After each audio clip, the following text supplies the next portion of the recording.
서른이 되면 독립을 하겠다고 다짐했던 이 씨. 서른이 되던 해 취직과 동시에 회사 근처에 작은 원룸을 얻었습니다. 계약 당시 집주인은 혼자 사는 거냐, 반려동물을 키우냐 등 여러 가지를 묻긴 했지만 계약에 큰 문제는 없었습니다. 그러나 입주 후 생각보다 까다로운 집주인 아주머니와 크고 작은 마찰이 생겼고 이 씨는 계약 기간이 끝난 시점엔 재계약을 하지 않기로 했습니다. 그런데 문제는 집주인이 보증금을 돌려주지 않은 겁니다. 혼자 산다고 해놓고 여자친구가 드나들었다는 게 이유였습니다. 2명이 거주했다면 월세를 더 많이 받아야 했기 때문에 결과적으로 반환할 보증금이 남아있지 않다는 겁니다. 이 씨는 이대로 보증금을 돌려받지 못하는 걸까요? 별별상담소에서 해결해 주세요. 자, 본격적으로 사연을 좀 얘기해 보죠.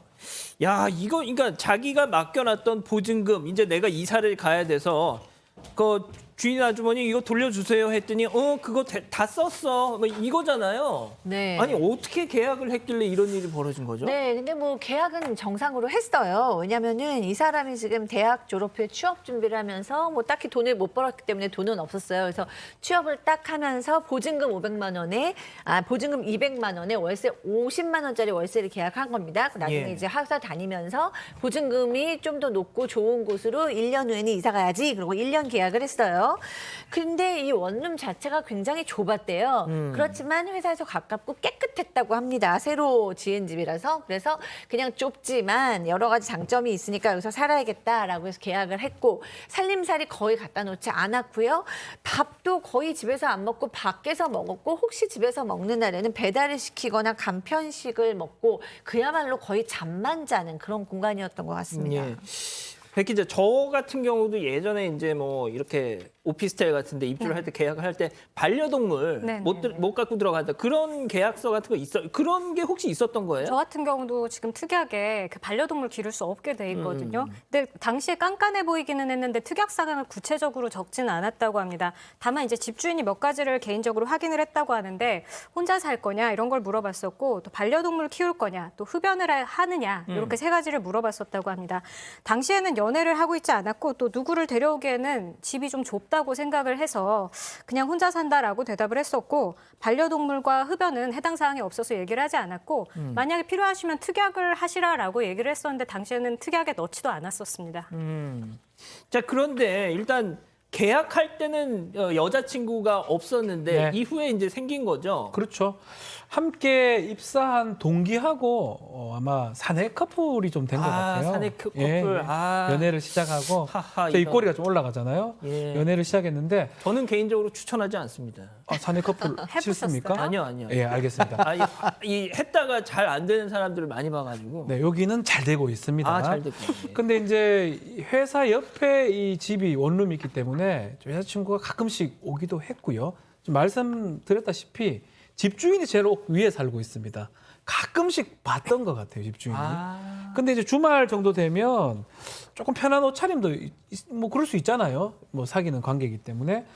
그래서 이제 뭐 동거하는 건 아니지만 가끔 드러나고 이런 것들이 집주인한테 조금은 포착이 됐던 것 같고 한번 집주인 오해는 좀 하고 저 인상 보십시오. 오해는 좀 하겠다. 그 정도는 생각했던 것 같아요. 거의 저희가 이제 그렇게 표현을 한 거죠. 아니 잘 표현했잖아요. 잘 오해는 좀 표현한 건가요? 예. 오해는 할 수 있겠다 이렇게 생각을 했다고 합니다.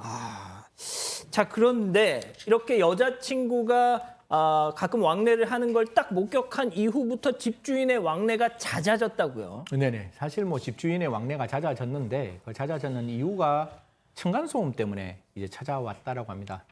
아래층에서 이제 층간소음 때문에 많이 스트레스를 받는다. 뭐 테레비 소리가 크다, 쿵쿵거리는 소리가 난다. 그래서 굉장히 불편하다라고 이제 항의를 하니까 찾아왔다고 하는데 사실 이 세입자는 이렇게 이야기를 합니다. 테레비도 크게 튼 적 없고 음악은 이어폰을 갖고 들었기 때문에 특별하게 문제는 없으리라고 생각을 했는데 이 집주인 마지막에 와서 이런 이야기를 합니다. 아래층 세입자가 층간소음 때문에 계약 기간을 채우지 않고 계약을 해지하고 나갔다라면서 이제부터 본격적으로 투덜거리기를 시작합니다. 야, 진짜 집주인이 말이죠. 소장님 이렇게 하나부터 열까지 다만 이러면은 네. 에이, 빨리 그냥 계약 끝나자마자 나 딴 데 가야 이런 생각 안 들겠어요? 너무너무 들었겠죠. 근데 이제 그래서 1년만 계약하길 정말 다행이다. 라는 생각을 했고 그다음에 이제 여자친구가 생겼으니까 자연스럽게 결혼 얘기도 나온 거예요. 그렇죠. 그러다 보니까 이제 당연히 이사 갈 생각을 하고 집주인에게 자 이제 이사 갈 거니까 이제 보험금 돌려주세요라고 얘기를 했더니 이 집주인이 뭐라고 얘기했냐면 보험금은 전혀 돌려줄 수 없고 그거에 보증금? 더 아니 보증금 그거에 더해서 손해배상까지 지금 청구할까 생각 중이라고 얘기하면서 아래층 세입자가 쿵쿵거리는 층간소음 때문에 나갔다고 그랬잖아요. 예. 그 나간 것 때문에 새로운 세입자를 기다리는 거랑 합쳐서 자기가 스트레스 너무 많이 받아가지고 병원을 다니고 있다고 이렇게 얘기를 한 거예요. 그래서 자기가 너무 스트레스 받은 것까지 합쳐서 손해배상을 해야 되는데 게다가 자네 혼자 산 거 아니라 여자친구랑 둘이 같이 살았잖아요. 그러면서 계약 위반이다. 보증금 절대 돌려줄 수 없다라고 얘기했다고 합니다. 야, 지금 채팅창에서 뭐 이런 황당한 경우가 있냐. 지금 뭐 막 지금 성토를 하고 계시는데 박 변호사님 네. 일단 이거잖아요. 그러니까 이 보증금 200만 원. 그렇죠. 이거 다 제하고 나니까 없어. 계산 잘하시네요, 이거 아주머니. 보증금이라는 게 이제 계약의 이행을 담보하면서 미리 주는 건데 혹시나 손해가 발생하면 우리가 그걸 차감을 해가지고 보증금을 돌려줍니다. 다 뺀 다음에. 근데 200만 원 보증금을 돌려줄 수 없다라고 손해배상 청구하겠다 이런 얘기를 하고 있는데 예. 계산은 잘합니다. 어. 원래 2명이면 55만 원이기 때문에 5만 원 더 내야 된다. 12개월 계산하면 곱하기 하면 60만 원. 그리고 층간소음 때문에 2달 비었다. 50만 원짜리 2달 비었으니까 100만 원. 그리고 흡연 때문에 이 흡연 환기구 이런 거 바꿔야 된다라고 하면서 40만 원. 도합 200만 원입니다. 그래서 보증금은 없어지고 그다음에 자신의 어떤 정신적 손해배상 이런 얘기도 했던 것 같습니다. 지금 제가 승희 의원님 제가 네. 관련 기사에 달린 댓글을 보니까 원룸이잖아요. 네. 이 집주인이 이 방이 하나라는 뜻을 원맨으로 생각한 것 같다. 뭐 이런 얘기도 있고. 야, 그렇다면은 투룸에 살면 돈 깎아줄래? 뭐 이런 말도 있고요. 네네. 이거는 이게 진짜 실제 사례입니다. 이게 그래서 저희가 지금 더 어처구니가 없는 거예요. 사실 뭐 지금 있는 그 집주인의 저는 뭐 일방적인 주장이라고 봐요. 집주인이 그래 생각했는 거야. 2명 있으면 나는 55만 원 받을 거야. 이게 첫 번째 생각이고 밑에 있으면 나갔으니까 그 50만 원 2달 못 받았으니까 100만 원 네가 부담해야 되는 거야. 그리고 도배와 환풍구를 해야 되니까 40만 원 그거 네가 돼야 되는 거 아니야? 라고 주장을 하는데 앞에 있는 두 개는 애당초 처음부터 제가 봤을 때는 설득력이 없는 것이고 정말로 흡연을 하지 않았어야 되는데 흡연을 했다면 그 부분에 대해서는 계약 위반의 사유가 조금 있으니까 그 도배와 환풍구에 대해서는 서로 간에 보증금에서 상계할 수 있는 부분이 있을 듯한데 저는 제가 봤을 때 앞에 있는 두 개의 부분은 이미 같이 살지도 않았고 그 부분에 있는 밑에 있는 그 50만 원은 이 사람과 관계도 없는 거기 때문에 그 부분은 전혀 내용과 다르다. 주장과 달리 판단받을 수 있다. 이런 말씀드리겠습니다. 자, 소장님, 네. 이거는 정말 그러니까 그냥 감정적으로뿐만이 아니라 네네. 이거는 그러니까 이건 너무 지금 소장님 지금 네. 저도 어이가 없어서 말이 안 나오는데 네. 이런 경우가 혹시 좀 들어보셨어요? 아니 뭐 예를 들어서 뭐 아까 얘기하시는 것처럼 강아지 애완견 냄새가 너무 많이 배서 그 부분에 대해서 뭐 도배장판 값을 내라던가 우리 다룬 적 있지만 뭐 흡연으로 인해서 뭐 얼룩덜룩이 졌으니까 내라던가 이런 건 있지만 말도 안 되죠. 지금 여자친구가 왔다 갔다 했으니까 돈을 더 내라. 뭐 아래 세입자가 안 들어왔으니까 그 세입자 대신 당신이 월세를 내라. 그것 때문에 스트레스 받아서 내가 손해배상 할까 하는데 그건 봐주겠다. 뭐 이런 얘기들이 말도 안 되고요. 실제로 이 씨는 굉장히 억울한 상황입니다. 왜냐하면 첫 번째로 여자친구가 좀 왔다 갔다 한 건 사실이지만 같이 살지 않았고요.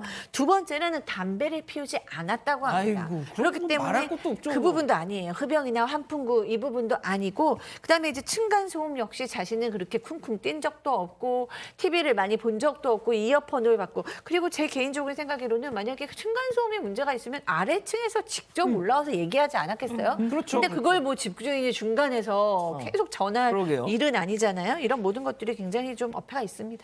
알겠습니다. 그러면 이쯤에서 별별 상담소 오늘의 궁금증 짚어보죠. 자, 둘이 살았다면서 이 보증금 안 주는 집주인 이거 돌려받을 수 있는 방법은 있습니까? 돌려받아야 될 것 같은데요. 예. 일단은 임대차 계약을 할 때 뭐 그런 계약을 할 수는 있어요. 예컨대 뭐 흡연을 하지 않는다 아니면 뭐 반려동물을 키우지 않는다 계약을 할 수 있는데 일반적인 임대차 계약서에 보면 그런 조항들은 없습니다. 일반적으로 부동산이나 이렇게 쓰고 있는 특약을 하는 경우가 많고요. 그 키우지 않는다 하고 위반했을 때 어떻게 한다까지 다 기재가 돼야지만이 그게 계약으로 효과가 있다고 보고요. 지금은 그냥 구두로 얘기했던 거기 때문에 지켜주면 좋은 거지만 위반한다 하더라도 어떤 법적 의무가 좀 발생하는 건 아닌 것처럼 예. 보입니다. 그렇기 때문에 지금 보증금은 본인이 가져갈 수 없는 건데 보증금을 지금 돌려주지 않고 있기 때문에 이 씨 같은 경우는 집주인을 상대로 보증금 반환 청구 소송을 제기를 할 수 있고요. 근데 그 소송을 제기하는 동안은 그 동시이행 항변권에 그래요. 그 집에 계속 살 수가 있습니다. 왜냐면 니도 안 주니까 나도 안 갈란다. 요겁니다. 쉽게 말하면요. 그렇구나. 네가 돈 안 주면 나도 못 간다.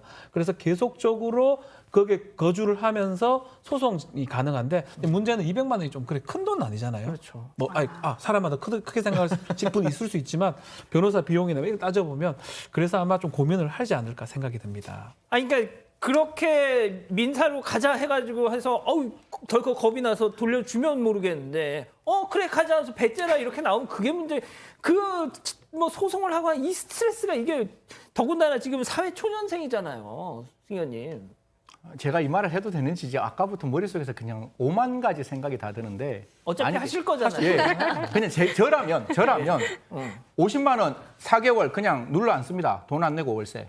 그러면 50만 원 곱하기 4개월 200만 원이지 약간 퉁 상계치고 그냥 나오면 돼요.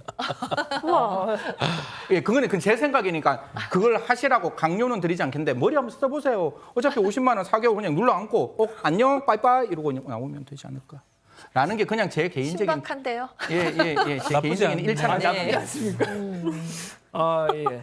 아니 근데 아무래도 이게 딱 보니까 느낌이 그래요. 금액이 그러니까 아까 뭐 박 변호사님 말씀에 상황에 따라서 좀 다를 수 있지만 그렇게 그러니까 보증금 치고는 많지 않은 금액이다 보니까 금액이 애매해서 소송까지 안 갈 거라고 생각하니까 이런 사회초년생들한테 맞아요. 이렇게 나오는 거예요. 그러니까 이게 사실은 재판이라는 게 비용이 많이 들거든요. 그런 것들을 이용하는 거예요. 그러다 보면 그냥 손해보자. 뭐 예를 들어서 뭐 밟은 것처럼 생각하자. 이런 거를 아마 집주인 이 아주머니는 계속 이용했던 게 아닌가. 그래서 참 마음이 아프네요. 그러니까요. 네. 자, JJKKK님이 우리 승 의원님한테 좋은 거 가르치네. 죄송합니다. 예, 알겠습니다. 별빛 상담소 이렇게 정리하고요.